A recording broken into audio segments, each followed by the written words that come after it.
Senhora Presidente do Parlamento Europeu, Senhora Presidente da Comissão Europeia, Senhoras e Senhores Presidentes dos grupos políticos, Senhores Comissários, Senhoras e Senhores Deputados.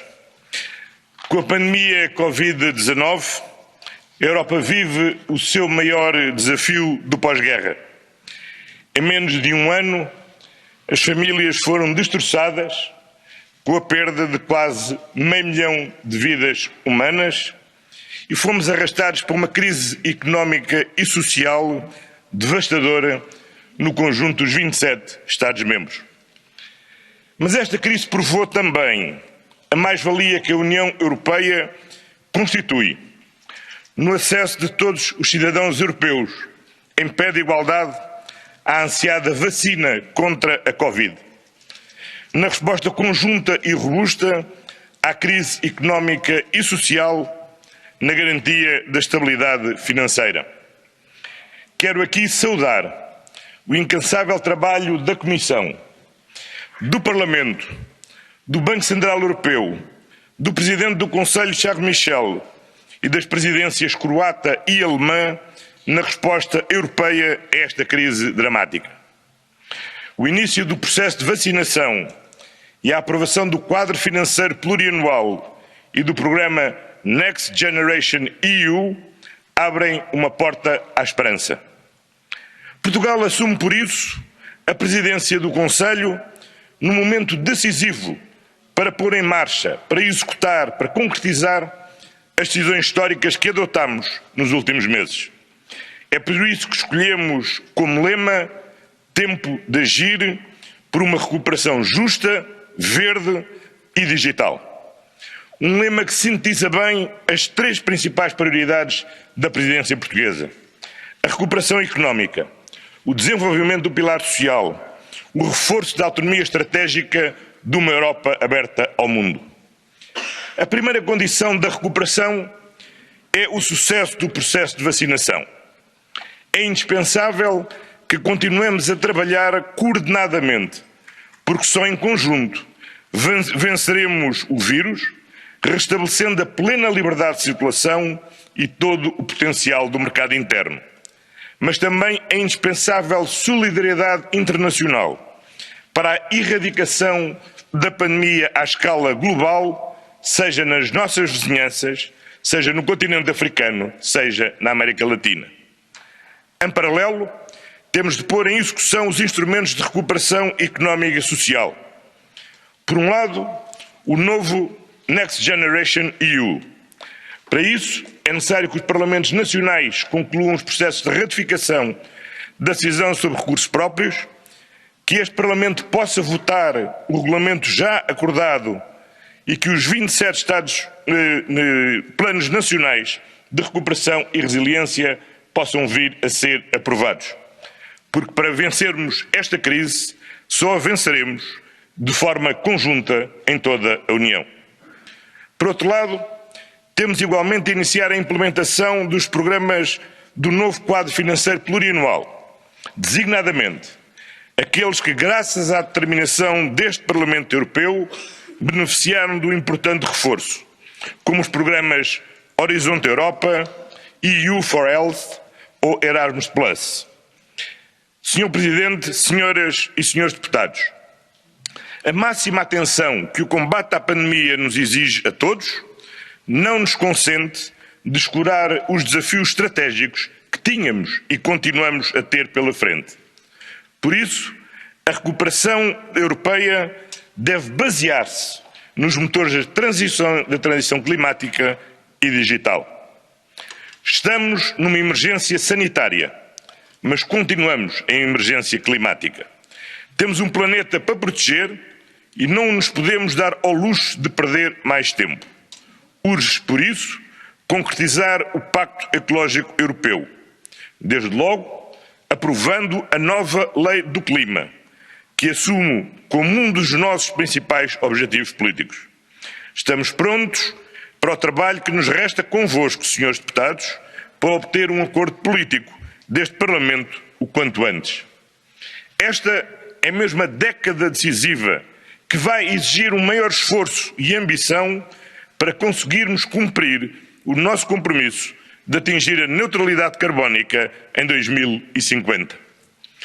Mas esta é também a década da Europa digital.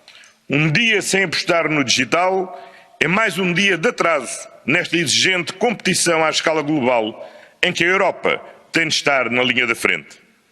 Nesse sentido, dedicaremos uma atenção muito particular ao novo pacote dos serviços digitais que a Comissão acaba de apresentar e que nos oferece instrumentos legislativos fundamentais para a proteção dos direitos individuais e da soberania democrática e para trazer maior concorrência ao mercado digital, estimulando o empreendedorismo e a criatividade. Em suma, a recuperação não se pode limitar a responder às necessidades do presente com conjuntos de estímulos para a conjuntura. A recuperação tem de assentar em investimentos e reformas que nos permitam sair desta crise mais resilientes, mais verdes, mais digitais do que éramos antes desta crise. Senhor Presidente, senhoras e senhores deputados, as transições climática e digital são essenciais, inadiáveis e empolgantes mutações sociais. Mas preocupam muito as pequenas e médias empresas e milhões de trabalhadores europeus. As empresas temem perder competitividade ou não conseguir acompanhar o esforço de investimento que a modernização exige. Os trabalhadores receiam pelo futuro do trabalho, do seu próprio posto de trabalho, das novas formas de trabalho e da virtualização de direitos sociais duramente conquistados ao longo dos anos. Por isso, em linha com o relatório do Parlamento Europeu, uma Europa social forte para transições justas, a nossa segunda prioridade é concretizar o pilar social da União Europeia com base de confiança dos europeus na capacidade da Europa liderar as transições climática e digital. Precisamos de reforçar as qualificações, new skills, upskilling, reskilling, para que os nossos cidadãos sejam atores e não vítimas destas transições. Precisamos de investir mais na inovação para reforçar a competitividade das nossas empresas. E precisamos de reforçar a proteção social para assegurar que ninguém fica para trás. O evento central da nossa presidência será precisamente a Cimeira Social, que organizaremos em maio na cidade do Porto, com os parceiros sociais, a sociedade civil, os presidentes das instituições e os Estados-membros. O principal objetivo desta cimeira é dar um forte impulso político ao plano de ação que a Comissão vai apresentar em março e que materializa a ambição expressa pelos nossos cidadãos de pormos em prática os 20 princípios gerais proclamados em 2017, em Gotemburgo. Aqui também não há tempo a perder. Também aqui é tempo de agir. O desenvolvimento do pilar social é fundamental para dar confiança aos europeus de que as mudanças que estamos a viver não são uma ameaça, mas podem e têm de ser uma oportunidade. Os populismos que minam as nossas democracias alimentam-se do medo e concretizar o pilar social é, por isso, a melhor vacina contra as desigualdades, o medo e o populismo. Finalmente, a nossa terceira prioridade será, como já referi, reforçar a autonomia estratégica de uma União Europeia aberta ao mundo.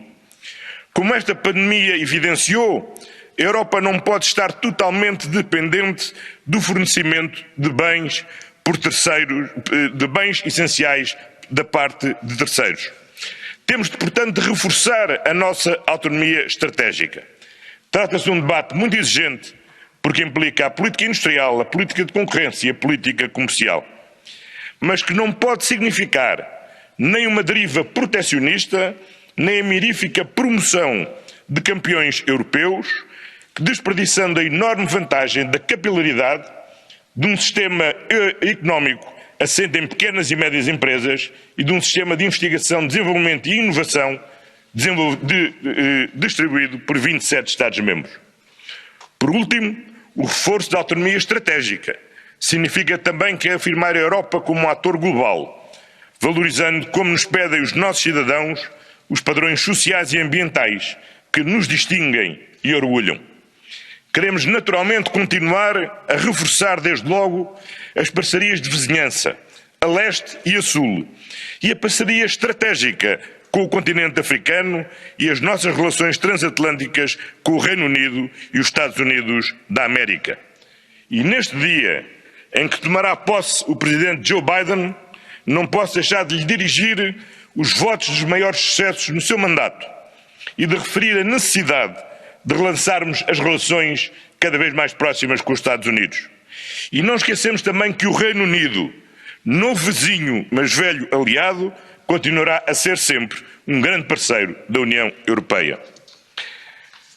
A principal marca da nossa presidência quanto à região do Indo-Pacífico será promover uma parceria mais próxima e estratégica entre as duas maiores democracias do mundo, a União Europeia e a Índia.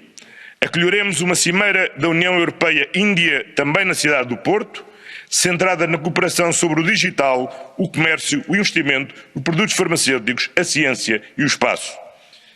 Uma última palavra sobre uma questão central da relação da Europa com o mundo, as migrações. Estamos cientes das diferentes sensibilidades existentes, mas as migrações são uma realidade desde que existem seres humanos num planeta. E assim continuará a ser enquanto a espécie humana conseguir sobreviver. É também inegável que a sua gestão exige uma ação europeia comum e devemos, portanto, continuar o trabalho sobre um novo pacto para as migrações e o asilo, tentando encontrar o equilíbrio adequado entre as suas dimensões interna e externa, sem esquecer a migração legal. Senhor Presidente, senhoras e senhores deputados, é tempo de agir no processo de vacinação. É tempo de agir na recuperação económica e social. É tempo de agir para desenvolver o pilar social. É tempo de agir para reforçar a autonomia estratégica de uma União aberta ao mundo. Mas é também tempo de agir para o futuro da Europa. E por isso precisamos da Conferência sobre o Futuro da Europa, como fórum de debate entre os Estados-membros e com os nossos cidadãos sobre o que queremos construir juntos como União no futuro. A conferência deve ser centrada nos anseios e angústias dos cidadãos e não nas questões das instituições. A conferência deve ser orientada para as políticas e as respostas comuns aos desafios estratégicos que temos de enfrentar num mundo cada vez menos eurocêntrico. Enquanto presidência do Conselho, tudo faremos para que a conferência possa ser lançada o mais rapidamente possível, para que a possamos concluir com um debate aberto e esclarecedor. Senhor Presidente, senhoras e senhores deputados, deixem-me concluir. Foram os valores da Europa que trouxeram Portugal à Europa. Foi a vontade de consolidar a democracia reconquistada, de poder partilhar um espaço comum de liberdade, de segurança e de paz, de prosperidade, após 48 anos de ditadura, a mais longa da Europa do século XX. Até por isso, sabemos bem que o respeito pelo Estado de Direito é uma condição necessária à pertença à União Europeia. E no âmbito da nossa presidência do Conselho, prosseguiremos com os processos em curso neste domínio. Os desafios que temos pela frente são imensos, mas com base no trabalho desenvolvido pela Comissão, pelo Parlamento, pelo Conselho, acredito que estamos agora todos melhor preparados para superar esta pandemia, ultrapassarmos esta crise sem precedentes e construir juntos um futuro melhor. É por isso que assumimos a presidência com um lema muito claro: tempo de agir por uma recuperação justa, verde e digital. Muito obrigado a todos.